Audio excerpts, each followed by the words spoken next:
Top 10 Best Ways to Make Money Online. Hello guys, welcome back muli sa ating Top 10 channel kung saan tinatalakay natin ang kapanapanabik at kapakipakinabang na top 10 na listahan na siguradong makakadagdag sa inyong kaalaman. Sa video na ito guys, tatalakayin natin ano ba yung top 10 base na ways na makakapag-earn tayo ng money via online. So, perfect po ito sa mga mahilig sa fun facts, sa trending topics, at sa mga informative content.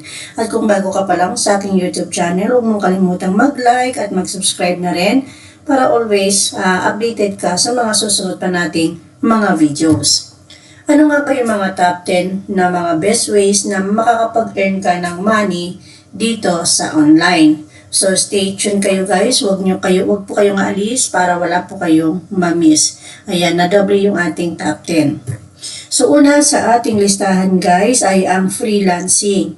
So, sa freelancing, ikaw yung nag-aalok ng serbisyo tulad ng graphic design, writing video, editing, at iba pang gamit ang mga website tulad ng Upwork, Fiverr, at Online Job PH. Gumawa ka halimbawa ng logo para sa isang kliyente mo sa Fiverr. Mostly, ang kinikita dito nasa 500 pesos to 5,000 kada proyekto. Depende sa iyong kasanayan, depende sa iyong kaalaman, at depende sa iyong magiging kliyente. Okay? Pangalawa sa ating listahan ay ang online selling. So, ikaw ay magbenta ng produkto via online, pwede sa Lazada, pwede sa Shopee, o magkaroon ka ng sarili mong website. Ito ay pwede rin sa mga gusto magkaroon ng dropshipping na hindi mo na kailangan ng sariling stock. So, ang halimbawa nito ay magbenta ka ng mga phone accessories, ano man yung gusto mong gawin, no? So, pwede mo siyang gawin. Magtinda ka via online, ito yung tinatawag na online selling o dropshipping. At pwede kang kumita dito guys ng 1,000 to 100,000 buwan-buwan, depende sa iyong magiging benta. Pangatlo guys sa ating listahan ay ang content creation. Halimbawa nito sa YouTube, sa TikTok, sa Facebook. Gumawa ka ng videos at kumita ka sa mga ads, sa mga brand deals at live stream. So, merong nabibigay ng gift kapag ikaw ay nagla-live. So, halimbawa nito, mag-upload ka ng mga top 10 na video. So, di ba, sa YouTube, kaya mag-live stream ka habang naglalaro ng isang games. So, ang kita mo dito, guys, is nasa 1,000 to 200,000 kada buwan. Depende kung magbabiral ang iyong content. So, depende ito sa magiging effort mo sa gagawin mong content creation. Okay, pangapat sa ating list ay affiliate marketing. So, kumita ka man lang sa pamamagitan ng pagpupromote ng produkto at kumuha ka ng commission bawat benta. So, yung affiliate marketing, bali, sinesend mo lang yung link, at doon sa link na yan, bibili yung mga customers at kapag meron kang nabenta dyan guys, is magkakaroon ka ng commission bawat benta. Depende doon sa ibibigay na commission sa bawat produkto. Halimbawa nito, ang kita nito sa pag-affiliate is nasa 50 pesos to 500 kada successful na mabebenta mo. Okay? Next sa ating listahan mga sisi ko, mga mamshi, ay online tutoring. So dito magturo ka ng English, Math, o kahit anong subject sa mga estudyante mo via online. O kung ano man yung kakayahan mo na pwede kang makapag-tutor via online. Okay? So, o kaya lingwahe, Koreano, Italiano, Spanish, o bahala ka na. Basta, kaya mo siyang gawin, no? Pwede ka dyan. Ang kita nito nasa 150 o 500 kada oras. So, per hour naman sa online tutoring.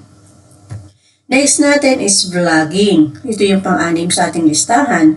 Gumawa ka ng vlog tungkol sa isang niche. Halimbawa, ang niche mo is travel, technology, finance, at kahit ano na alam mo, no? At kumita ka sa ads at sa affiliate links. Halimbawa, mag-create ka ng vlog sa vlogger.com na tungkol sa paano kumita ng pera online. So, dito ang kita mo is 1,000 up to 50,000 kada buwan kapag may sapat na traffic. Ibig sabihin, kapag merong pupunta doon sa site mo, yung ginawa mong vlog, no? So, kailangan mo pa rin dyan ng presence, kailangan mo dyan magkaroon ka ng maraming traffic para na sa ganon, makita kung ano ba yung pinost mo. Okay? Number 7 sa ating list ay ang selling digital products. Ang digital products, ito yung gumagawa ka ng mga e-books, templates, or digital art at binibenta mo siya via online. So, halimbawa, gumawa ka ng Canva templates at ibenta mo sa Etsy, ibenta mo sa Facebook, ibenta mo sa mga other social platforms like TikTok, Instagram, Pinterest, at iba pa. So, pwede ka kumita dito guys ng 100 pesos up to 5,000 kada benta. Depende yon dun sa binibenta mong digital products. Okay? Next sa ating listahan ay ang number 8, ang virtual assistant. So dito, tumutulong ka sa isang business owner, sa mga online seller o kung sino man na mayroong business, nag-aayos ka ng kanilang mga email, no? Email management ka, social media, mga nagre-research ka, di ba pa? So, depende sa ano ba yung trabaho mo as virtual assistant. Ano ba yung kinuha mong trabaho na yan galing sa iyong employer o sa iyong naging kliyente. So, kita mo dito guys is mostly nasa 10,000 up to 40,000 monthly, no? Kasi ikaw rin na nag-aayos sa kanilang calendar, ng kanilang emails, okay? So, yan, depende sa magiging trabaho mo sa online, kung ano yung pwede mong pagkakitaan, pwede mong gawin na mapagkakakitaan mo as virtual assistant. Number 9 sa ating listahan ay ang stock photography o nagbebenta ka o selling ka ng mga photos. So, mag-upload ka ng magandang larawan na may stock photo size at kumikita ka sa bawat may magda-download nito, no? So, halimbawa, mag-upload ka ng mga travel photos sa Shutterstock. So, may mga site talaga na bumibili ng mga photos. At doon, pwede mong ibenta ang iyong mga photos na nagawa.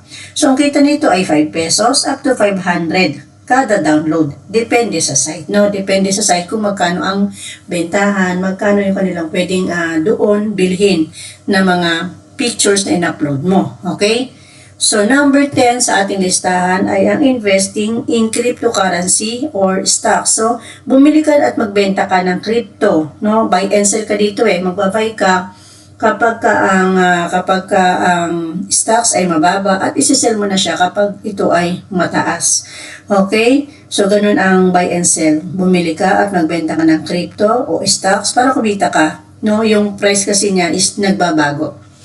Halimbawa, yung Bitcoin, mura. Pag mura ang Bitcoin, bili ka. Pag bumaba siya, tapos ibenta mo pag tumaas. Okay? Ang possible mo kita dito, 1,000 to 100,000 plus. Pero may kasamang panganib to kasi risk din ang cryptocurrency, no? Kapag hindi ka talaga marunong, syempre, dapat inaalam din muna para at least yung risk na yun ay maiwasan. Pero may kita rin talaga dito sa pagbabay and sell sa cryptocurrency. Okay? Ito isa sa mga ginagawa kong side hustle, ang cryptocurrency. Okay, alin sa mga nabanggit na ating top 10 list ang nagustuhan mo na pwede mong gawin, no? Agad at gusto mong siyang subukan. Okay, yan yung ating top 10 para sa araw na ito. I-comment mo naman sa baba ang inyong sagot. At kung nagustuhan mo ang video na to, huwag mong kalimutang mag-like, mag-share at mag-subscribe na rin sa ating YouTube channel.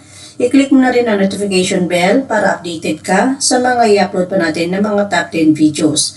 Maraming salamat po guys. Ayan. At kung gusto niyo po palang bumili ng ating mga digital products, meron po tayong digital products na makikita nyo ang link. Ayan, https, ayan, payhip.com digicrafts. Yan po yung ating store. Nasa description na rin po ang link. Yan, pakiclick nyo na lang po. Maraming salamat po sa inyong suporta. Yan, kita-kits muli tayo sa ating next video guys. Thank you for watching. God bless po sa ating lahat.